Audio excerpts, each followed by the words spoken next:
Good morning, live. Happy Friday. So, we are across Facebook, YouTube, and Twitter.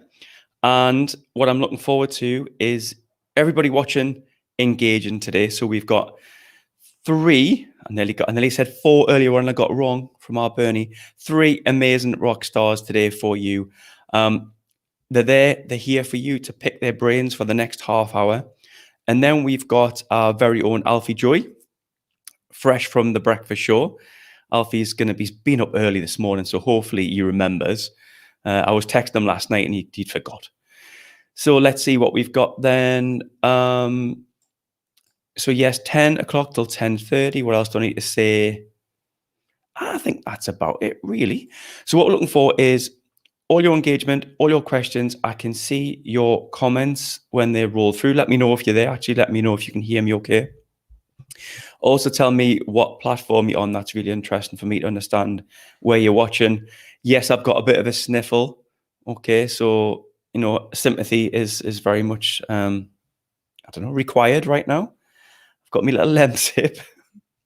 So, of course, we wouldn't not have today because we've been looking forward to this because, we can't do these things in person just yet. So at least we're doing something.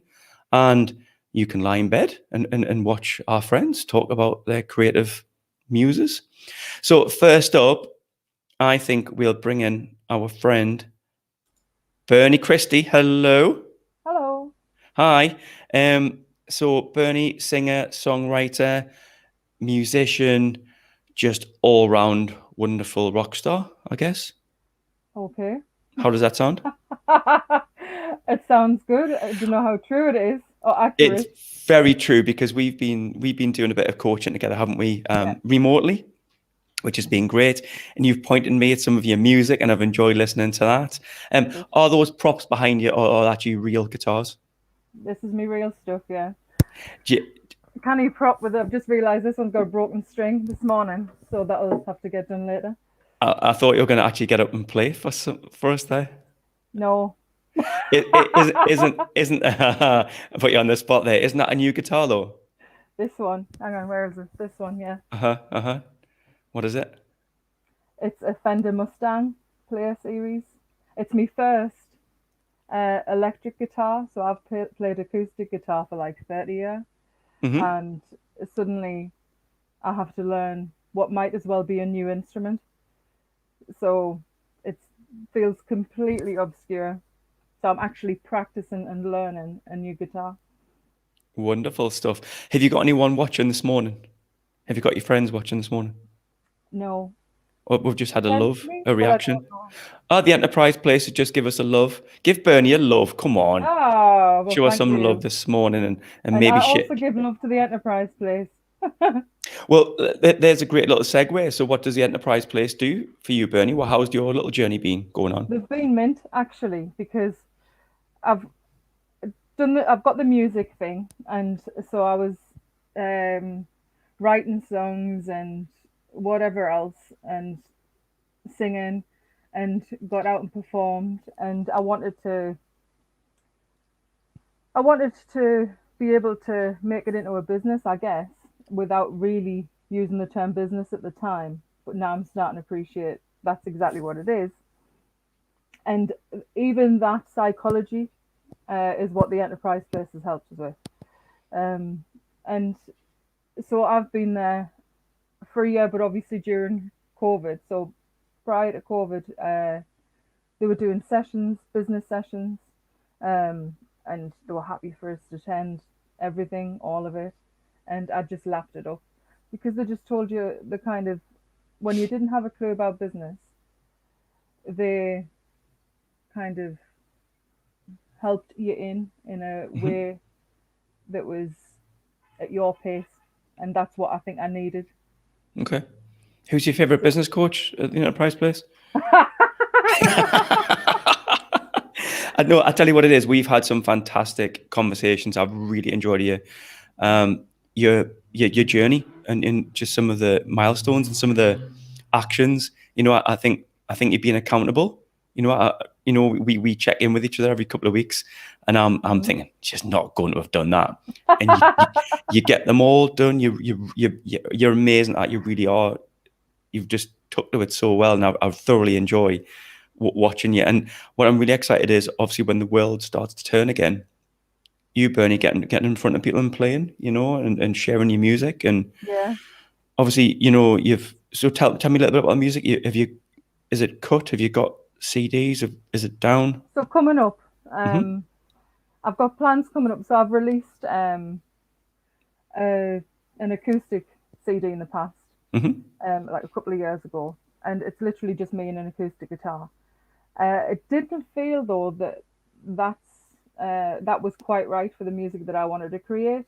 Mm-hmm. So I spent some time doing some learning the mixing side of things and the producing, and through that came a collection of demos that I did with a friend.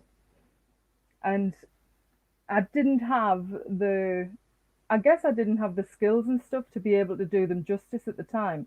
Mm-hmm. So now I feel like I'm ready to release them properly. So I'm going to be releasing them as an album. Hopefully later this year. I've been doing a bit of planning around it this morning and working out timelines, Wonderful. which is something I've learned to do that I wouldn't have been able to do before. Mm-hmm. It's exciting. It's really exciting. I can't wait. And look, we've got a comment here. Ivan said, "I'm sure I played some of our music on my radio program recently." Excellent. Is that, are you Ivory Thing? Ivory thing. Is that what, is that who that is? Because I I'm didn't know, guessing I that only know his Instagram handle.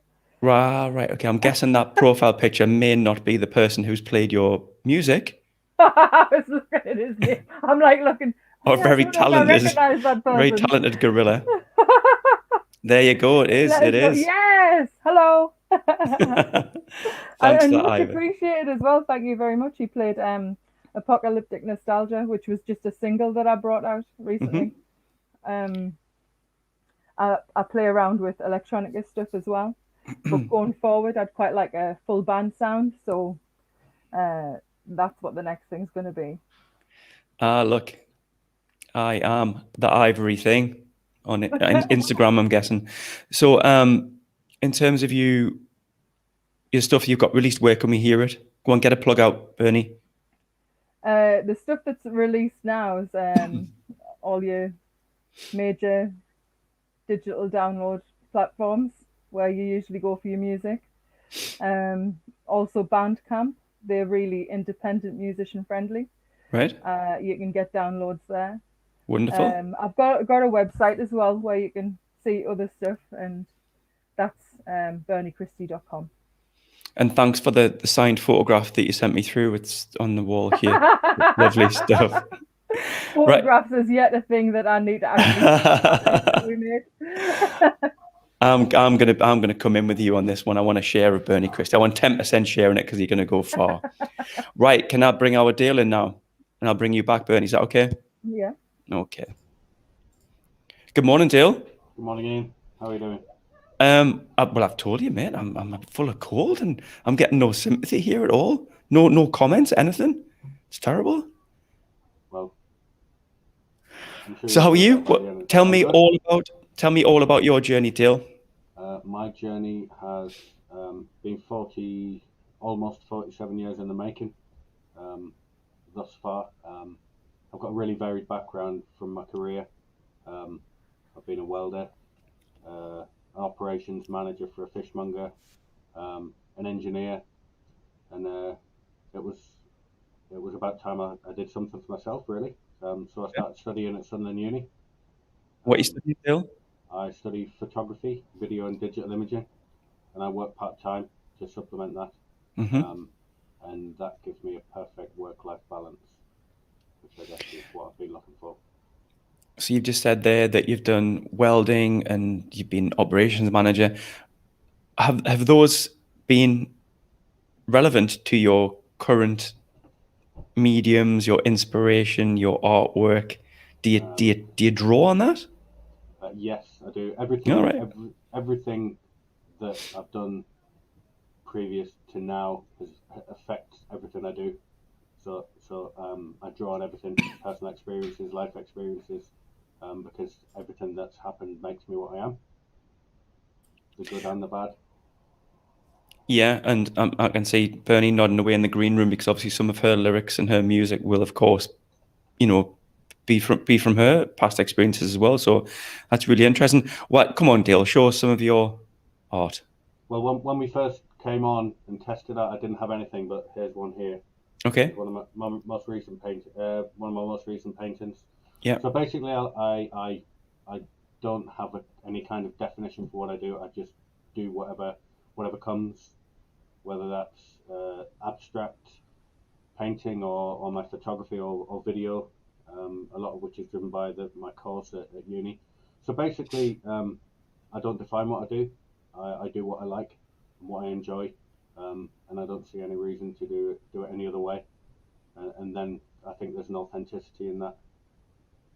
There certainly is. And if you don't mind us saying this, do you think that comes with age there, Dale? Because you said, you've been 40 odd years in the making. Do you think you've got to a part where you don't need to conform or to stay in anyone's lane? It's about what you think's authentic. Does that come with age or not?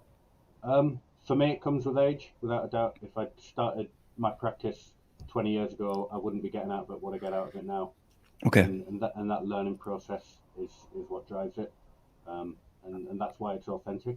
And my photography, my course is very much driven by the certain parameters that I have to fit into, and that's amazing, and that's a huge learning thing. But my painting's completely different. It's not for anyone other than myself. So that they're two completely opposing but equally rewarding practices. What's your favorite thing to do, Dale? If you had some spare time, what would you go to do? I'd probably photograph my paintings. No way. A bit of everything. Because I couldn't possibly split it. Really? They're all, everything intertwines. I do a little bit of sculpture, and whatever I'm working on is what I'm focusing on. And like, for instance, my paintings, I will probably do something else digitally with my paintings. So it's all linked and will be. What about the experience with the university? How's that been? It's been fantastic. It's Yeah. been really good. It's been, apart from meeting my wife, which I have to say, and having my children, it's probably one of the best things I've ever done in my life. Wow. That there's hands down, without a doubt. It's such a rewarding thing, because that sort of turning the lens on myself and exploring myself. I'm glad I didn't do it earlier. I'm glad I've done it when I'm doing it. Brilliant. And what the knock-on effect of that is that I'm much happier as a person, to the point where I felt I could try and make a business out of it, which is where the Enterprise Place and various other agencies of the university have really helped. They've helped it become real, and they've helped me do it at my own pace, and been some really valuable sessions I've had. Excellent stuff, Dale. I'm really appreciating the authenticity there. I can just see the passion as well. What I'm going to do is I'm going to touch upon some of the things you mentioned, and I'm going to ask you questions as a whole. So there's Ivan asking, what year in uni are you finishing, Dale? I finish next year, so I've just finished year 2. Okay, got one more to go, yeah? Yes. Okay, good stuff. Okay, Dale, I'm going to bring in our Emma. Good morning, Emma. How are you? Good morning. Good. Excellent. Thank you.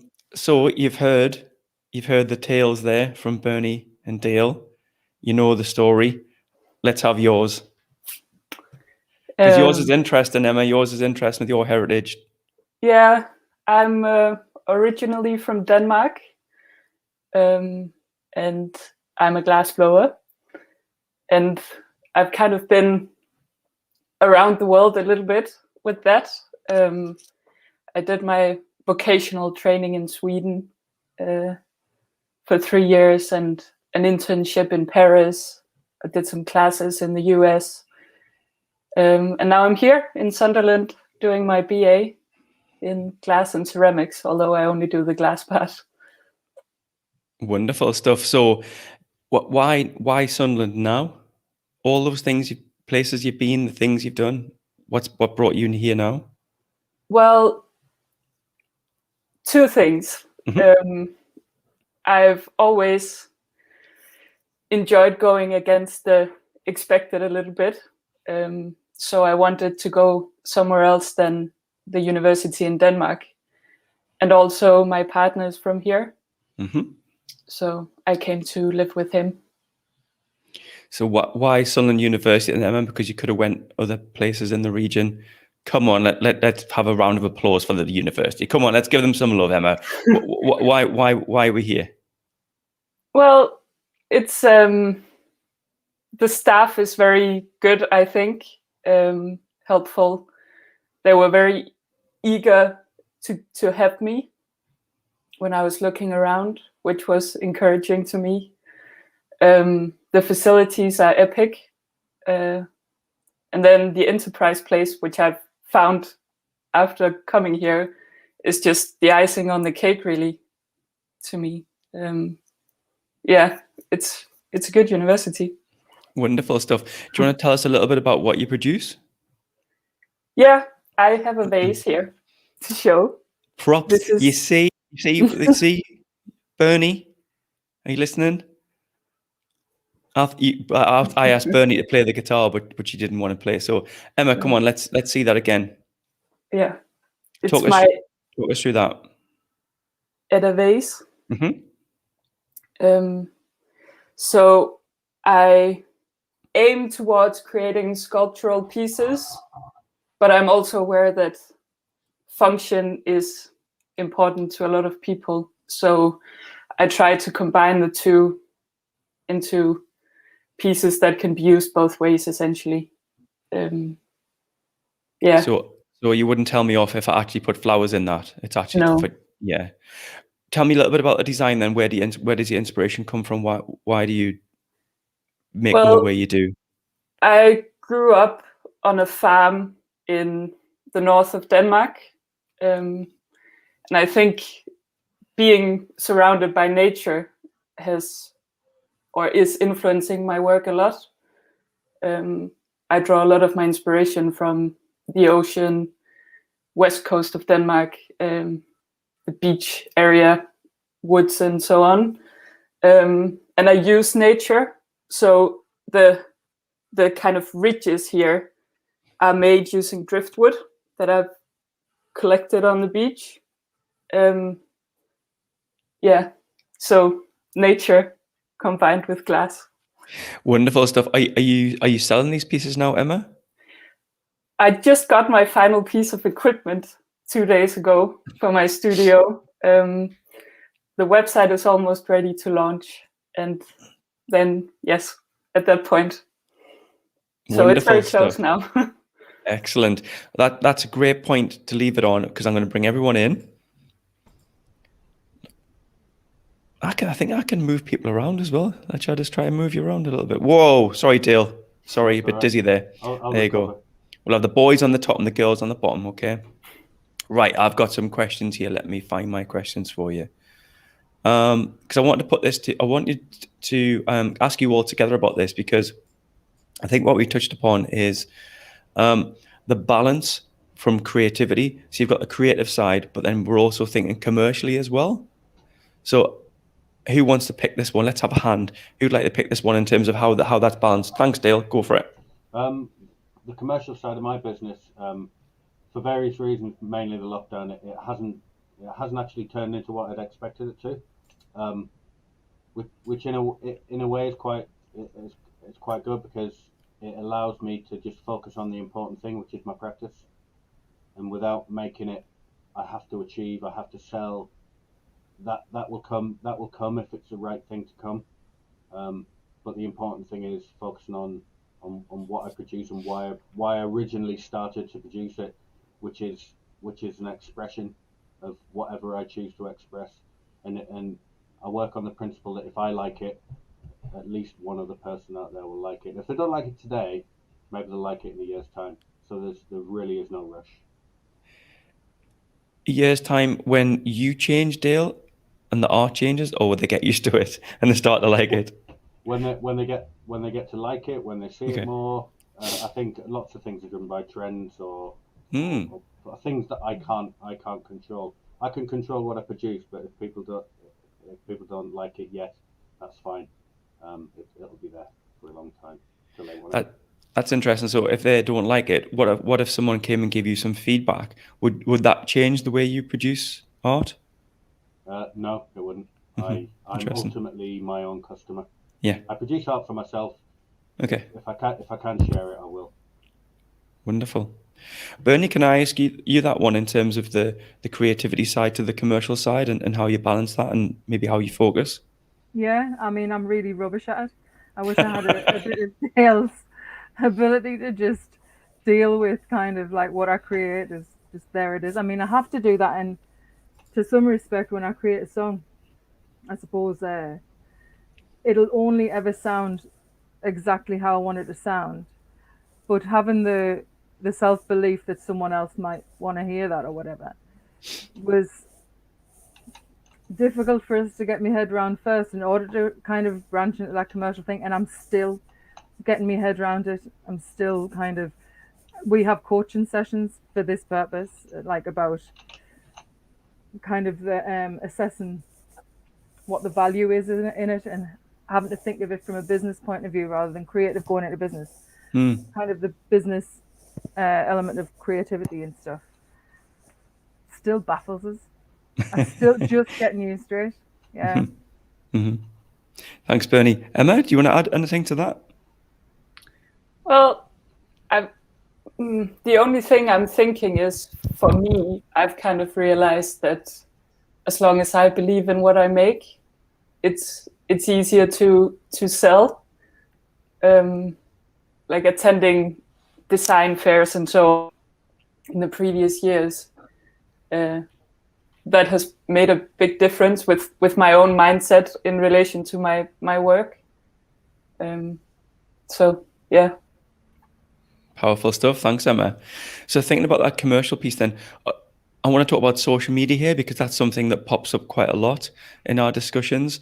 Because I guess if no one knows you there, or if no one knows your art exists or your music or whatever your medium is, how do you get that out there? So does anyone want to jump in and talk about social media or their use of it or lack of? Or I've tried various social medias. I've predominantly used Instagram, and it baffles me sometimes how the interactions can be so sparse and then so quite heavy at other times. But I try not to get too caught up in it. If I focus too much on social media, it means I'm spending time not producing. So there's trying to find that balance. I think it's understanding where to put time, and there's understanding that my studies are really important, so I have to focus on that. The rest of it can happen at a later date. do you schedule stuff, Dale, or do you just do it as and when?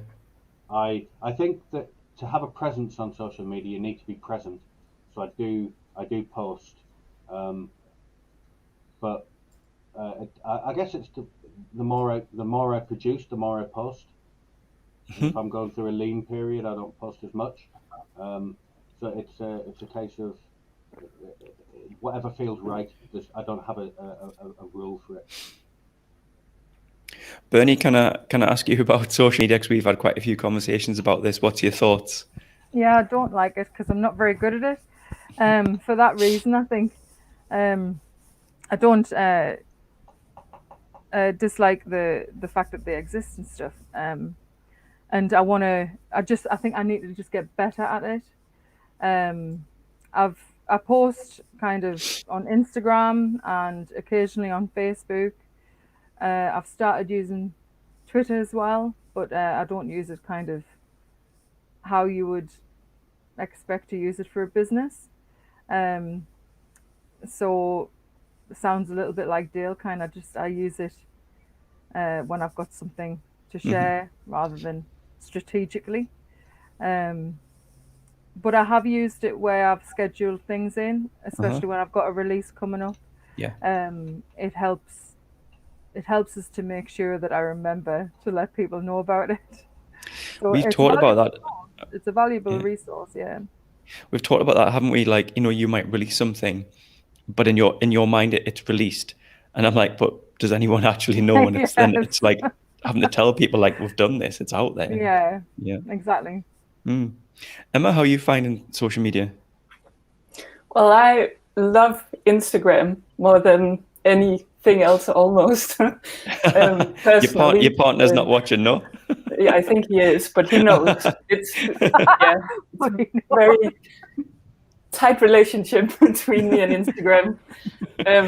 But I do struggle to kind of put myself out there. I love following other people and have a look into their art practices and lives and you know.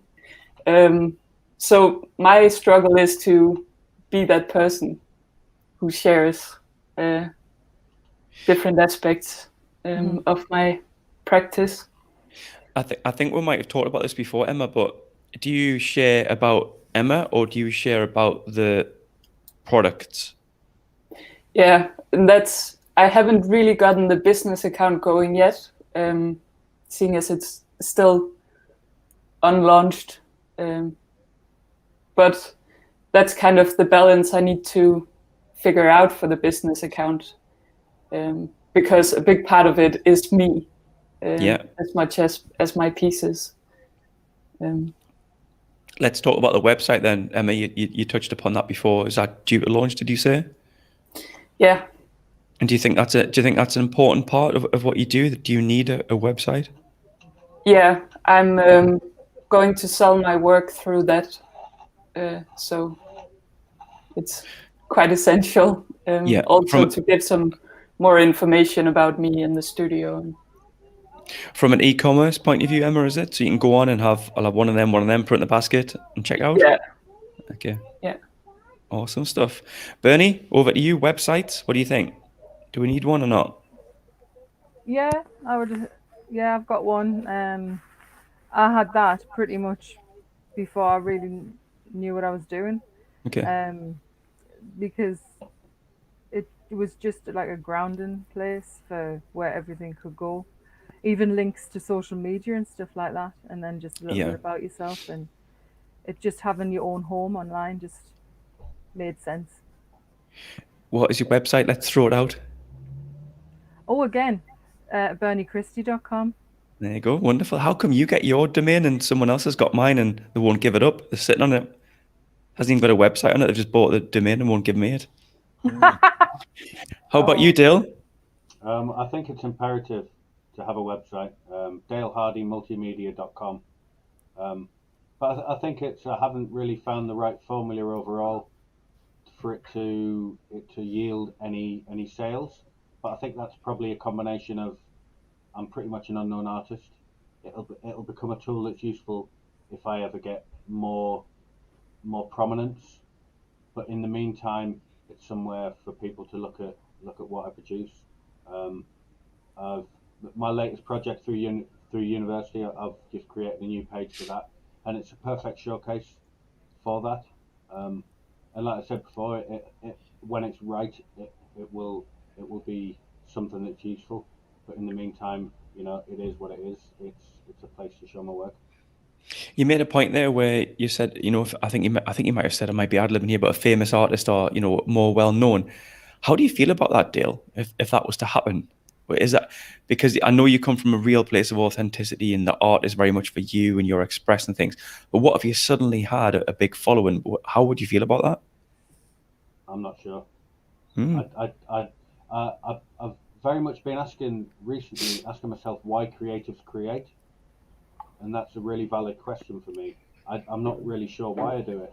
I would like my work to have a wider reach and for it to do some good for the reasons that I produce it, for sort of self-expression and catharsis.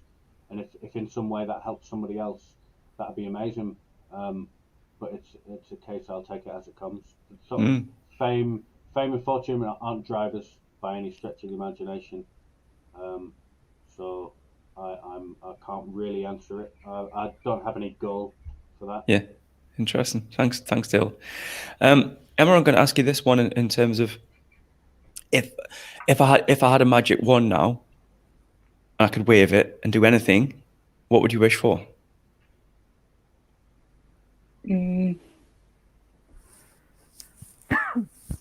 A big, fully equipped studio and a lot of nice customers. Brilliant. Bernie, how about you? World peace?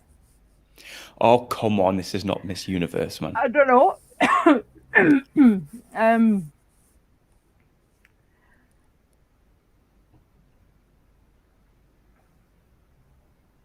I've actually forgotten Dale, what I the hope you're question is. thinking. I hope you're thinking, Dale, because it's coming to you next. What was the question? If I had a magic wand and I could wave it and give you anything, what would you like? Oh, well, music-wise, a little bit more time to get this album organized. So time machine. Yeah. How about you, Dale? Go back a month. How about you, Dale? What are you thinking? Well, I'm very aware that there's a phrase, be careful what you wish for. Okay. But in terms of real life, I've got an amazing wife, 2 fantastic children, and a really good work-life balance, which allows me to do what I do, and trying maybe upsetting that balance might not be a good thing. So I'm quite happy where I am at this point in time. A few more sales might be nice, but it's not something that I'm chasing. So I'm really quite happy. What would you be what are your top needs right now? Obviously the enterprise place is there and you're on this journey, you're studying. What are your needs? What are your kind of top 3 issues maybe? You know, if I ask this in business, quite often say they'll say resource or, you know, cash flow and that sort of stuff. How about you? For me, maybe having a more defined goal. Okay. And the university and the enterprise place will help me achieve that. So that's setting my sights somewhere to get to. I drift quite a lot, but I'm well aware that I'm still in the process of learning and crafting knowledge and skills. So that it's all a work in progress. Emma, what are your sort of top issues right now? Getting out there, I guess. Yeah. Generating customers, ideal customers. Ideal. I like that. So not just any old customer, Emma. No. You're not going to sell your beautiful vases to any old customer. No, I want the ideal ones. Bernie, how about you? Yeah, I can't argue with that. The top 3 things that would be useful for us right now would be kind of funding. Okay. And to give us the ability to get out there for the same reason that Emma's just said, to let people hear my music and build followers, stuff. Yeah. Bit of a crazy question, but what would that funding look like? What would it help you take a wage, or is it to buy equipment? Or I've actually had funding. Okay. From the enterprise place. And Santander. I've forgotten what it's called. Santander seed funding, maybe. And that was essential in getting us the laptop that I'm using now, because this is what I use for production. And equipment for us to record, so that I've been able to music through lockdown and stuff. Going forward, it's a little bit difficult to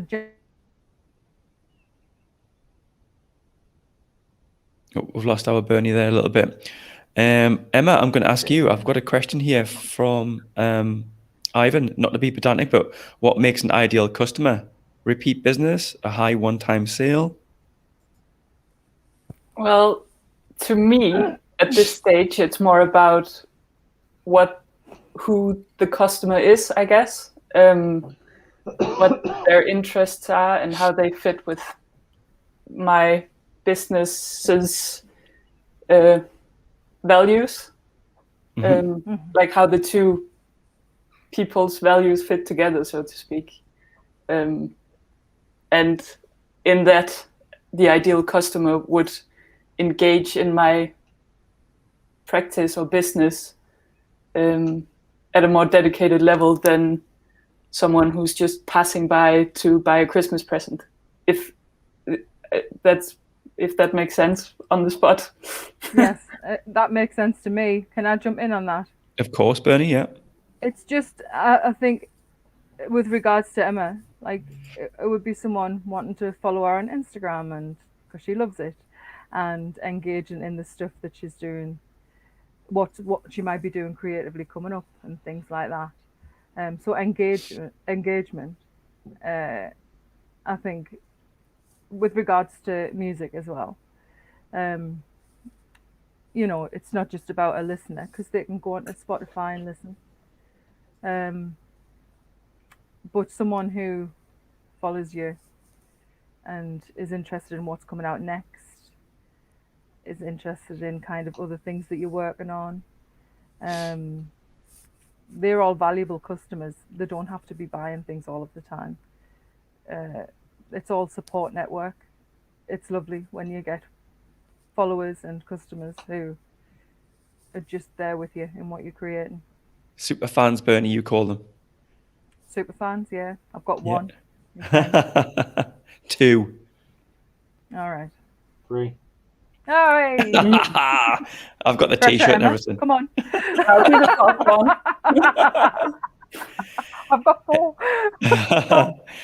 Hey, I can see our friend Alfie in the green room. Should we try and squeeze him in this party? I don't know how that's going to work. Let's try and throw him in and see. Whoa! Hi, Alfie. Yo, you all How right? are you? Well, I'm you're great. you're a little bit.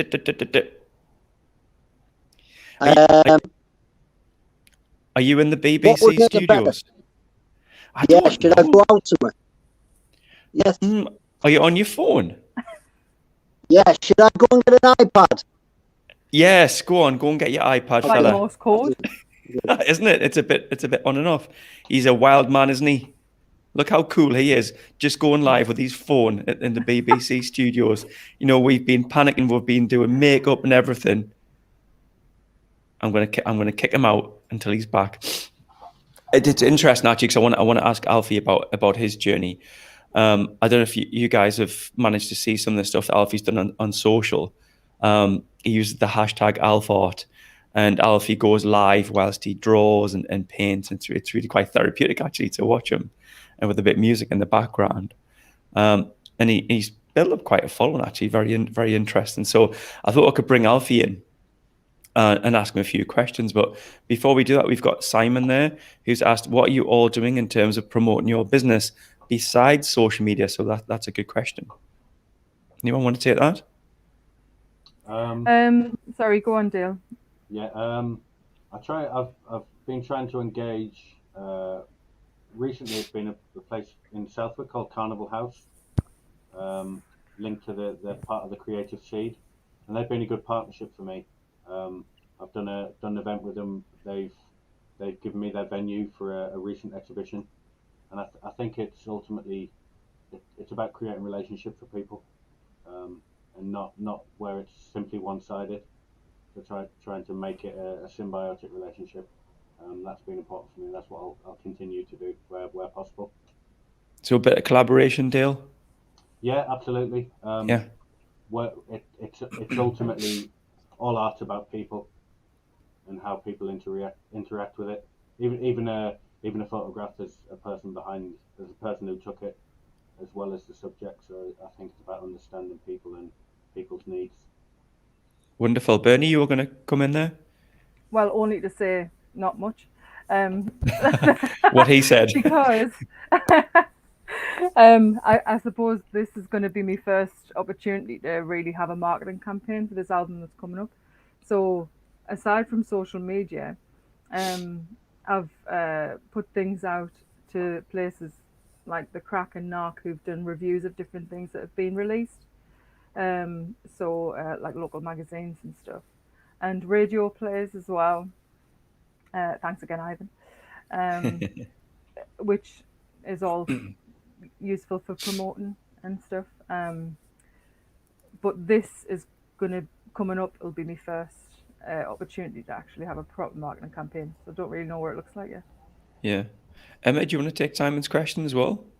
Yeah, I'm at this point. I'm doing the, spreading the word in the local area a little bit. And once I have some product on my shelves, I will try and send some stuff off to like interior magazines. Maybe do some hotel, putting the products in hotel settings or restaurants. That kind of collaborations, I guess, is the word. But yeah, at this point as well, I'm relying on social media quite a lot, I guess, with my marketing. Do you, I'm going to ask you this as a whole, anyone wants to pick it up, do you share much about yourselves behind the creativity? Do you share much about the person? I don't really use it for that, but I am aware that people need to understand who I am, to understand my work to a degree. So Dale Hardy, the artist, I try and sort of tentatively add that into the equation. But in terms of my family life, I protect that. My wife and my children, I keep them separate, and I think that's a healthy thing to do. I think there needs to be a separation between that and my family life.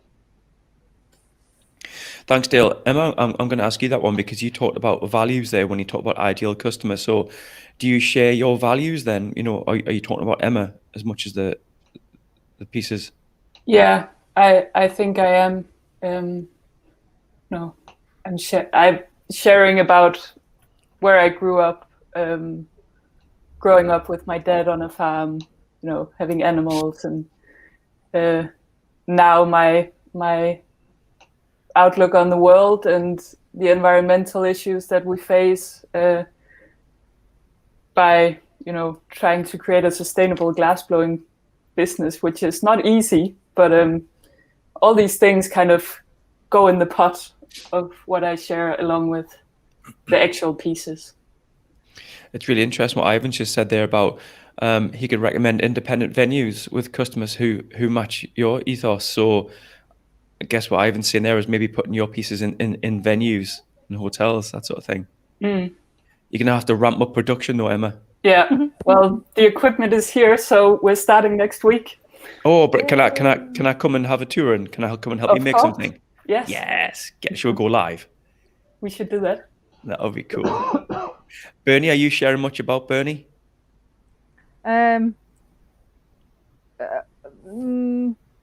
It's never without a music slant. So I don't really say what I'm doing if I'm down the beach or something like that. It's never not got a music reference, but I do share stuff like, actually this morning I was sitting out in the garden doing a business stuff for the album. So I thought I'll take a picture of my garden and share that, saying what I was doing. Just to share. It felt like I wanted something I wanted to do at the time, so I thought I would. So the picture wasn't up to much, but it's just what happened. Well, you've got an offer here, as Ivan said. If you want to debut further singles before the release, let them know. Actually, Ivan, you were already, because I'm planning a gig at the end of this year, Ivan was already going to be on the list to be invited. So guest list. Talk to him later. Mm-hmm. Mm-hmm. Well, how do you get on this special guest list? I don't know. I've got an answer for that. Well, right. Ivan very kindly played. Obviously, I didn't realize his name was Ivan at the time, but he played that single for us, and he chose to. I didn't approach him or anything like that. And he has a slot on Spark FM, which is the Sunderland radio, and so he very kindly played it on that, and There's a Well, lot of thank you. I know a young man who's got a slot on radio who will put him on the spot. Bernie, right? He's in the green room right now. He's trekking the halls. He's God. trekking the halls of BBC Newcastle. Let's throw him in, right? And let's see him wander in the halls. And what we'll do, Bernie, we'll put him on the spot and we'll say, Alfie, Hey, hi, how's your bandwidth? Are you all right? You good? That's better. 3 more bars. Yeah, you got a few more bars, right? Okay. But Alfie, we've got Bernie here, and Bernie's an amazing artist, and we need her on BBC Newcastle. Is that a thing? BBC Introducing is the place that brought Sam Fender to the rest of the country, and we've just had 2 artists on the Live Lounge, Radio 1. And it's possible. Like, nothing's guaranteed, but you can definitely get your stuff heard, or you should be sending it here. But I know the guy who does it, and he's great, and he listens to everything. It's always possible. Wonderful stuff. There you go, Bernie. What do you say to that? Well, I've had stuff played on BBC Introducing, which There you clearly Ian didn't know about. But yeah, so I'm well aware of BBC Introducing. It's a great resource. I've sent a few songs in, they've been played. So yeah, I've seen what he plays, by the way. The pile of well, it used to be CDs, but it's all download now. But his desk is chock full of stuff people send him. So to get anywhere near on air means you're really, really good. Oh well, I'll take that. Thank you. Wonderful stuff. Hey, but Alfie, if you've obviously finished the breakfast show, right? We're not like live, are we? No, we've just finished. 10 o'clock. 10 o'clock. Good man. Yeah. I want to talk about Alfie. Okay, we've just been talking about social media there. We've been talking about, promoting ourselves, promoting our art. And, I love to watch you go live. I was just saying to the team there, it's really therapeutic actually to watch, and there's music in the background and just see you sketching away and painting. It's really lovely to watch. I say actually as if it's course it isn't, but it is. It's just like one of those things you just think, I would never think of watching Alfie paint. Tell me a little bit about your journey through social then, because I think it's had quite the impact. Yeah, absolutely. I mean, when I first came to the station, just to promote the radio show and to get people involved in the show and to get comments as well as texts and calls, I used to put stuff on MySpace and get stuff there way back when it was a thing. And people used to say, "Why are you doing that?" I said, because it gives me a standing start. When I go on air, I'm not waiting for texts and calls to come in. I've already got a response. So I used to go on with a bag of information that I'd already got. I'd chuck a question out, what's your favourite this or that? And I'd already have 10 at the beginning of the show. So you're not waiting. There's no dead air. So I realised that worked 12 years ago. And then whatever I've done since then, whether it's live events, whether it's comedy, stand-up comedy, it's free. This is what I don't understand about people who don't use social media. It's free. So you can tell people about what you're doing on Twitter, on it's endless, Instagram, LinkedIn. And I think it is a lot of experimentation, and there's a lot of, you might think of as wasted time, but I think you find what works for you eventually. And I know what really works for me, and I know what is really working for me. It never stays the same. It moves and it changes. And Facebook used to be really good for me. It's pretty much useless at the minute. I don't know why. I think it's to do with algorithms, but LinkedIn really works for me. Twitter works for me. And there's so many different ways of experimenting, but I've found, and a lot of luck and a lot of mistakes and happy accidents, and I've found just drawing pictures online was just as you say, people love, for some reason, watching people just do things in a relaxing, therapeutic way, and they'll leave comments. And I now like watching other people draw as well, and I'll leave them comments. I think you've got to engage, you've got to invest Yeah. a lot of time, but because it's free, I think it's worth it. You know, you're not spending any money, so you've got to spend time and give them content, good content. Obviously, you're doing this at like 4 a.m. because you're a bit of an early bird. I'm not going to be up there watching you live at that time, mate. Yes, but you know what? Here's a story.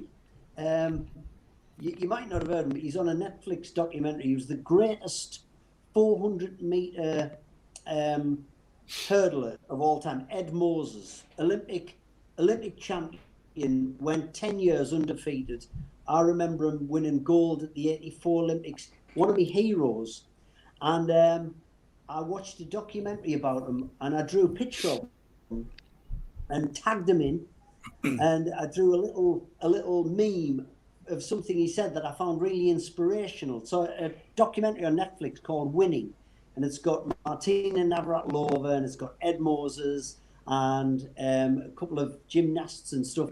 So I was really inspired by this. Drew a little picture of Ed Moses, put it up there online, and I do draw a picture before I come to work. So I draw at 4 o'clock in the morning, and while you're drawing, if you're doing it on Facebook or Instagram, I was on Instagram, I can see who's coming in to watch.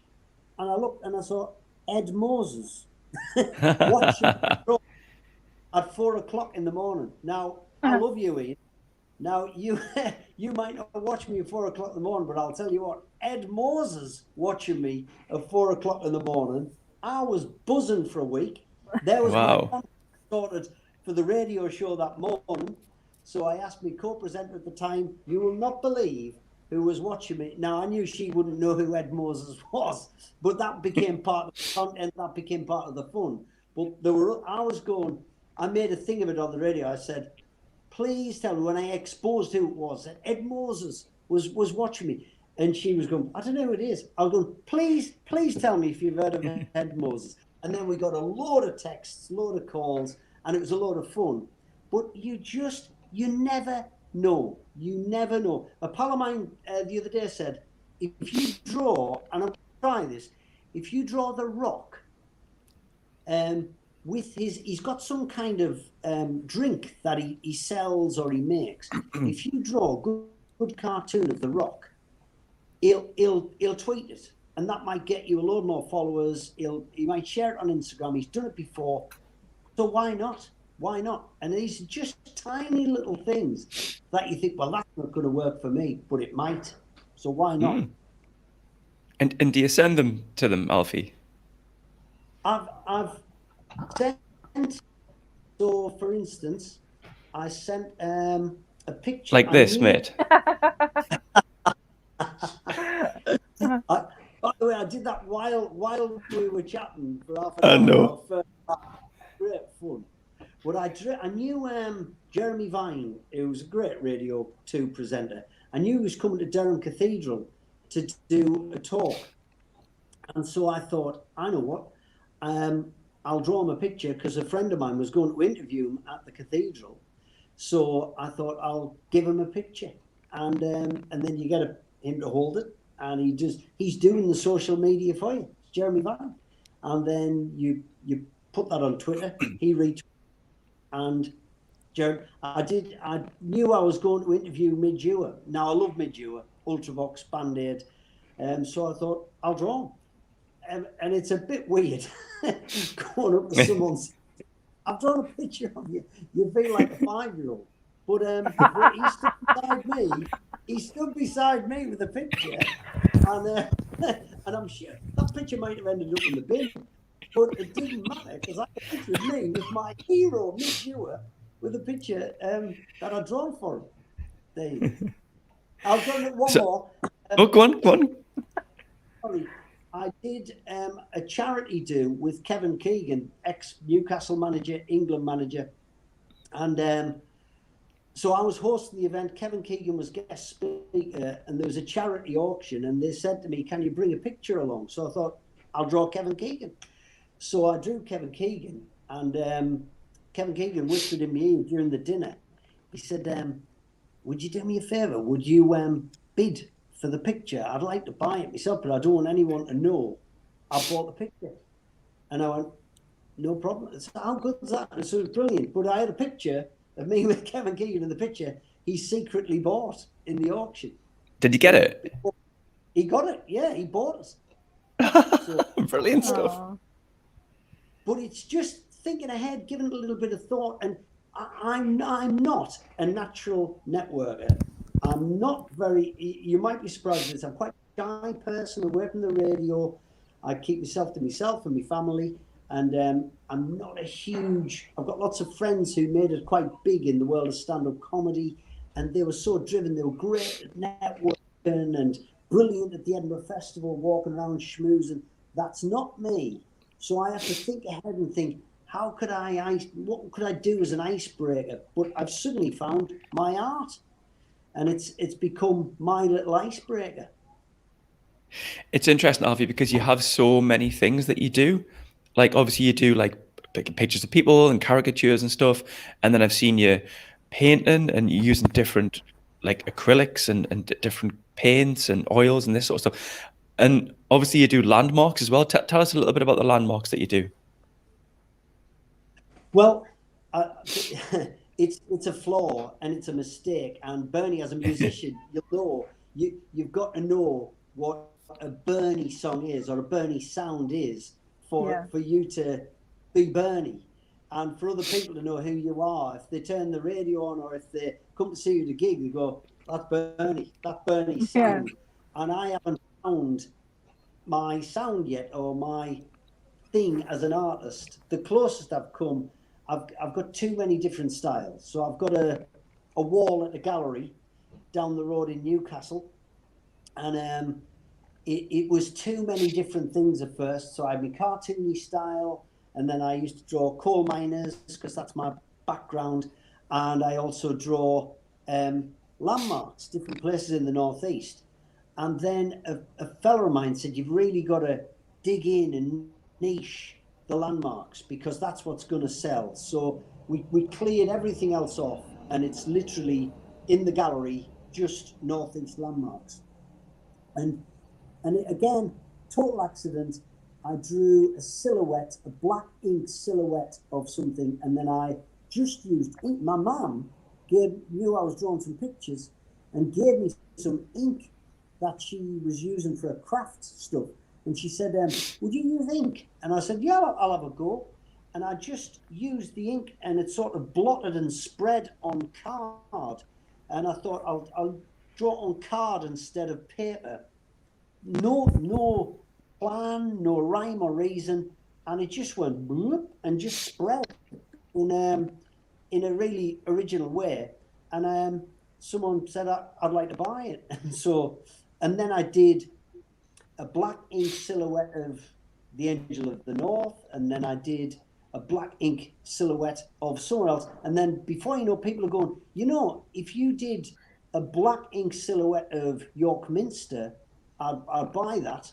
So all right, and then my pal gave me a label, gave me a title, and he said, "You've got to call it Northern Skies. There's your umbrella.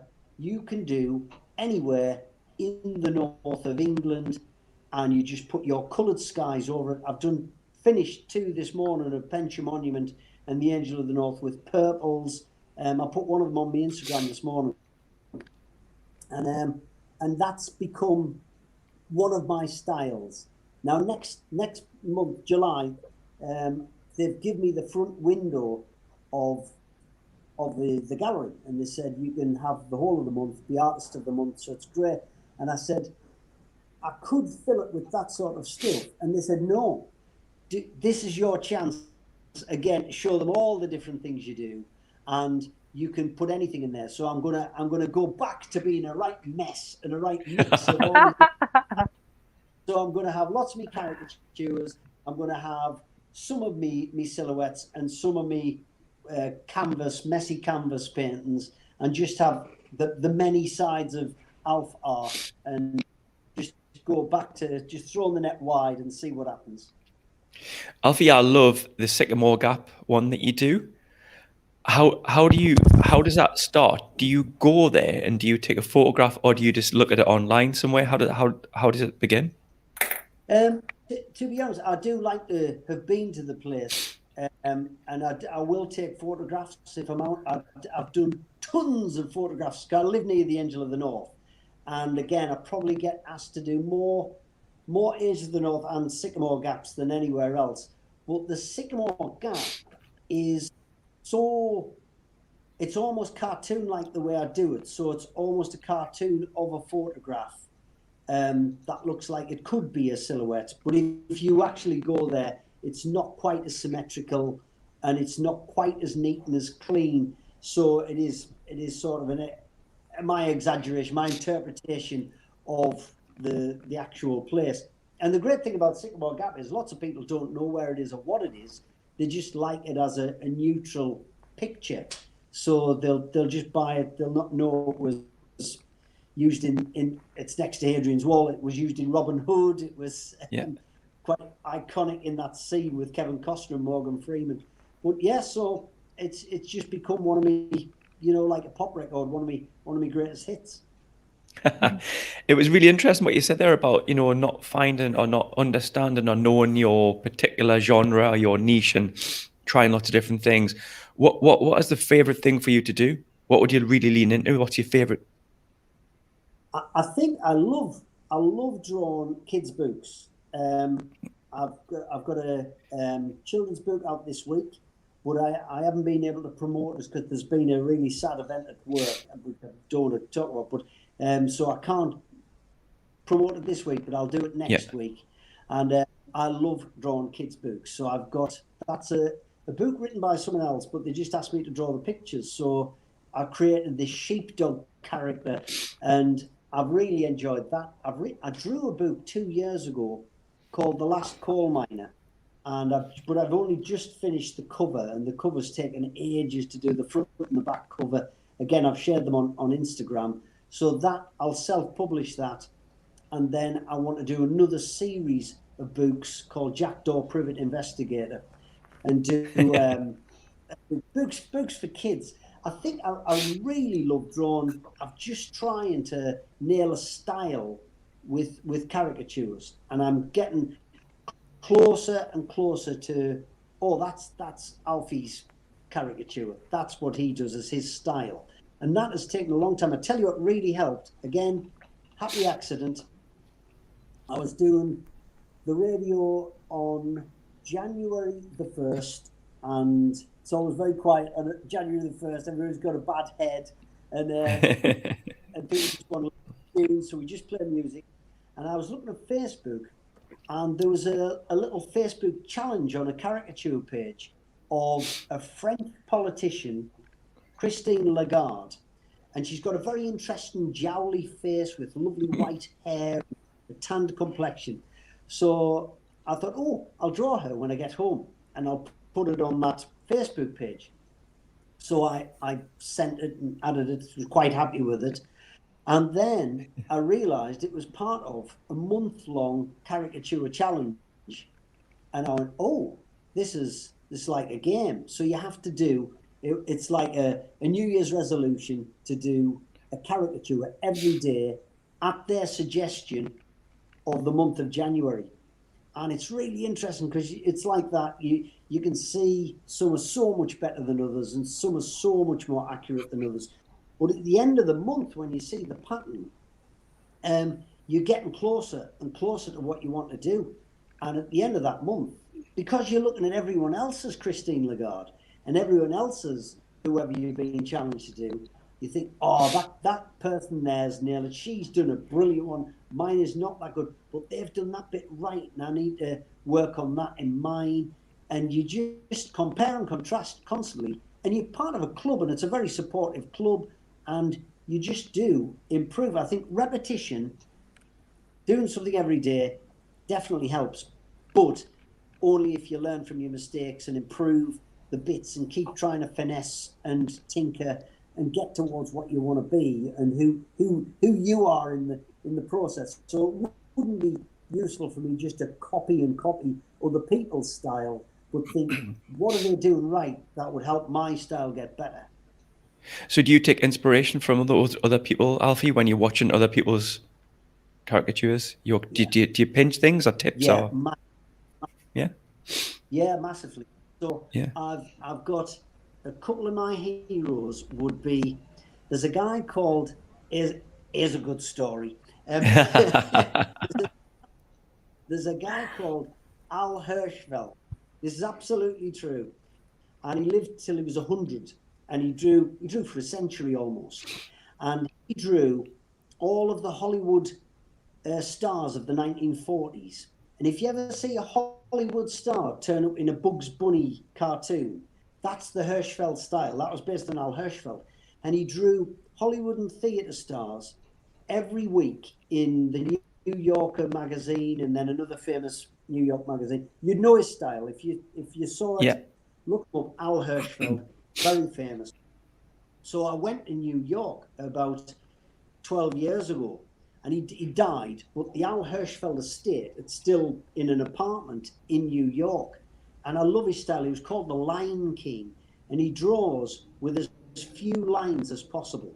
But you still know that is Frank Sinatra or Gregory Peck. It's in as few lines as possible. He can draw Jack Lemmon or Ava Gardner, and you just know it's them with hardly any lines. So he's called the Line King.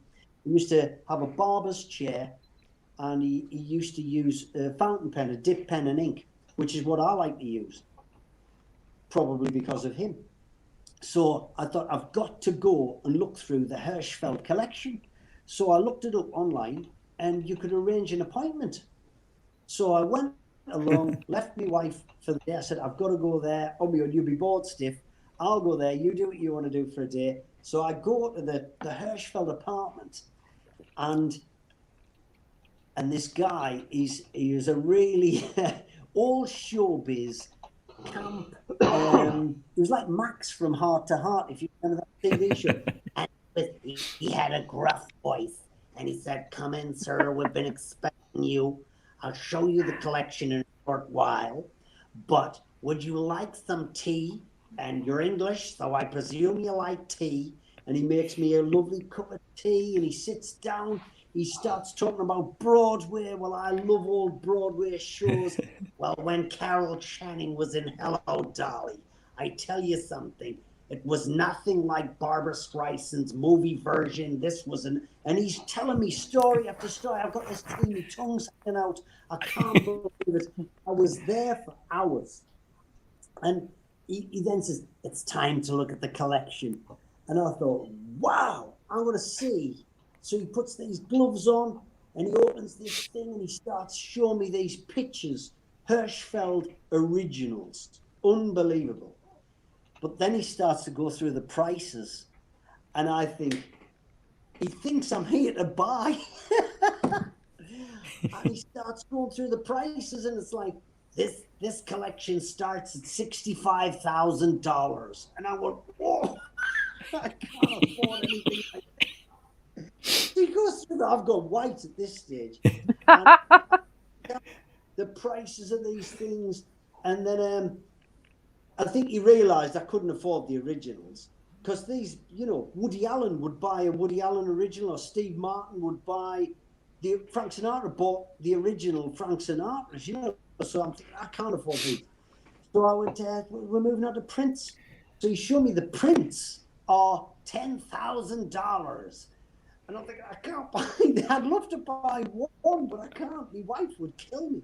So we get through it all. And then I just said, "Have you got any postcards?" And he went, "No," and just showed me the door. But I'd got to look through the Heroes collection, and I did make a mistake. I tried to draw like Hirschfeld for quite a while, but Hirschfeld's Hirschfeld, and I don't like anyone else who draws like Hirschfeld. There's only one Hirschfeld. But I have been watching a guy on Facebook. Again, you can get so much out of YouTube and Facebook from tutorials from people you really like. Some of the kind ones they share exactly how they do what they do, and they use their techniques. And there's a guy called Tom Richmond who has drawn for Mad magazine, which I loved as a kid. It's an American movie spoof magazine, and he is brilliant. But I've got to bear in mind, Tom Richmond drew people's caricatures in theme parks in America for 20 years before he drew for Mad magazine. So there's no way I can be as good as him. But he's very generous with his techniques, and everybody asks him, what kind of pen are you using there? What kind of nib is that on your ink? What kind of ink is that? And he tells you all these things. And I've fallen for the trap. And I'm sure whatever you might have thought, oh, such and such uses that guitar. I'm going to buy one of them, and then I'll be able to be just as good. And you've got to find what's right for you. So you can sort of adapt and copy and nick, and I think it was Oscar Wilde said, talent borrows, genius steals.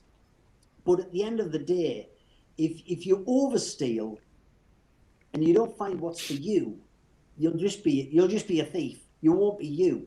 So it is. I think it's about taking the little bits that make you you, and that's what I'm just starting to find that out now properly in art. I've only been doing art for a few years, and it's all new, but I'm loving the adventure. Alfie, I'm going to throw this question at you that came in there from Ivan, and he said, "How can artists be featured on the Northeast Art Collective or Biscuit Factory? How do you start?" I think you pop in and chat to them. Okay. Go in and talk to them, and they're really friendly in the Northeast Art Collective. There's 150 artists in there, and it's quite a different. There's a little bit of overlap with the Biscuit Factory, but I think, to be honest, they take quite a bit of money. These places, they want a commission. That's part of the deal you make. So I think if you can sell on your own website or sell on your own Facebook or sell by commission, you'll make a lot more money. There's just a little bit of prestige about being in a gallery, and I just don't think it's where artists make all of their money unless you're one of the big sellers, and you have a real concrete commercial style. There's a guy called Darren Mundy who does lots of he does endless round comic hillsides, and they're all over the place, and they're very commercial. He's the #1 seller in the Northeast Art Collective. But I think unless you like him, and he's very driven, he's very, very social media aware, and he's always doing his own postcards, and he's brilliant. He's in the Biscuit Factory as well.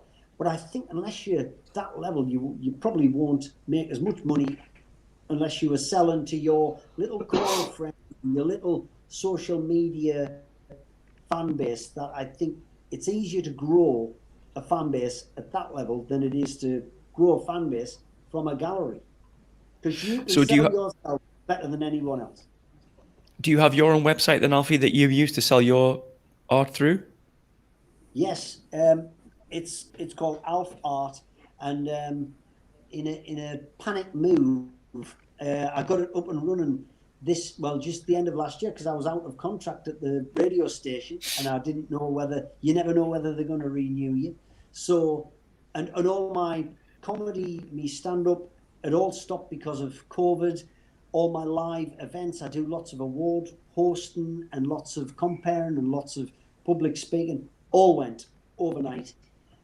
So all I had was the radio. So I went into absolute hyper mode, trying to get a website built and made.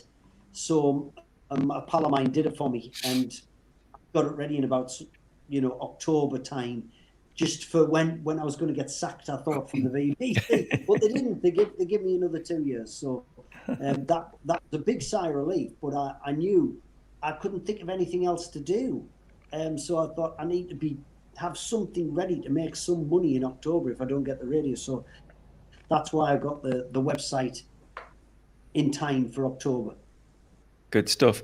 I'm going to throw us back into a little room like this, and our team have any questions for Alfie whilst we've got him here? Does anyone want to pick his brains? I'm generally, since I started my studies and my practice, I'm seeing how the power of art, how powerful it can be, no matter what no matter what you're practicing, whether it's music or glass or painting. How do you connect with that in terms of a positive output from what you produce? Oh, well, I'm very much into the world of improving yourself, self-improvement, and high-performance individuals. How do they operate? And so many of them talk about meditation and relaxation, and you must build it into your day as early as you can. And honestly, I find it so enriching and relaxing. And no matter what stresses and strains have been going on this year, whether it's the potential to lose your job, losing all your gigs, when I draw a picture, I can't think about any of that. I've got to think about that. And it's my yoga, it's my meditation, it's my escape, and I can't think about anything else. So I find it so therapeutic. And I was in a monastery for for 15 years, and we did meditation and we did all of this sort of stuff. That was a long time ago, but this is my new meditation. I absolutely love it, and I need it now. I draw every day for that reason.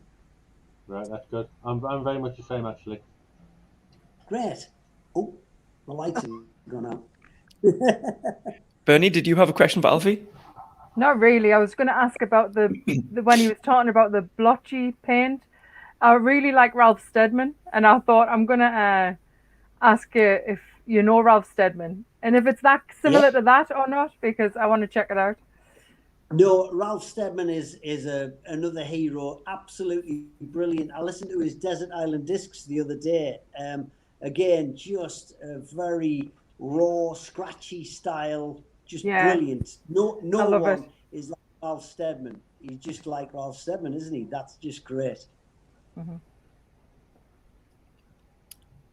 Good stuff. Emma, did you have any questions for Alfie in candlelight?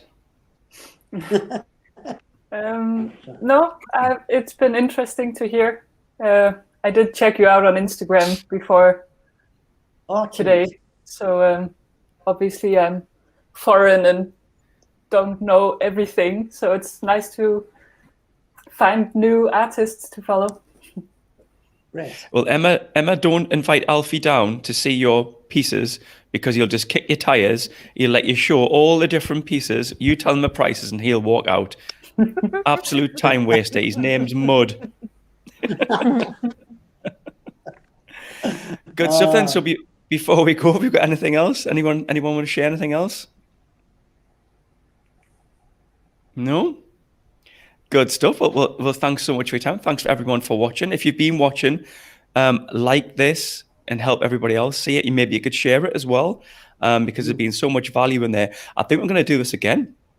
I'd love to do this in another month's time, and bring more people in and have more chats like this, because I think it's so helpful to share each other's journeys and take inspiration. And I think sometimes, not that you've got problems, but a problem shared's a problem, and I think sometimes some of the challenges that you've all discussed there, it's good to know that everyone has those challenges, especially around being creative, and especially around some of the commercial kind of things that we've got now to think about. I know some of the coaching sessions we've been through, it's like, look, I know you love creating stuff, but like, we've got to start to sell it now. So we've had some great conversations. So thank you so much, everyone. And has anyone else got anything to say before we go? No, I think No. it's been a really Thank good you very session. much. Good great. stuff. Thank you. Excellent. Thanks for joining us, Alfie. And I know you were up early this morning, so I really appreciate you coming on and helping us today. That was great. Okay, everyone. Thanks so much for watching, and we'll see you next time. Bye.